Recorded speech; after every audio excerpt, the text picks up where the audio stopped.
నీకోసం జరిగింది. ప్రభువా, నా ప్రార్థన ఆలకించు.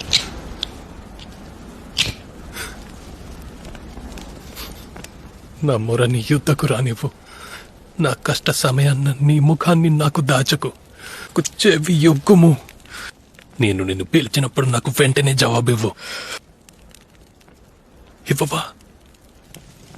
ఇది నీకోసం చేయబడింది. నీ ముఖాన్ని నా నుండి దాచుకోకు. నీవు నన్ను చూస్తున్నావా? అని నీ గురించి గొప్ప విషయం ఏమిటంటే, నీవు నిజమైన ఇజ్రాయేలీయుడవు. నీలో మోసం లేదు.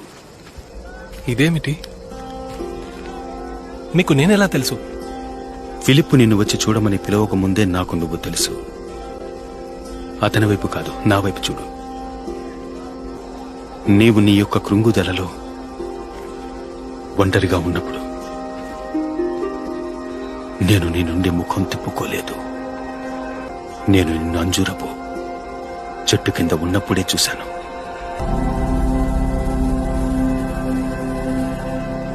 బోధకుడా, అర్థమైందా? నువ్వు ఇశ్రాయేలు రాజైన దేవుని కుమారుడివి. Download ShareChat.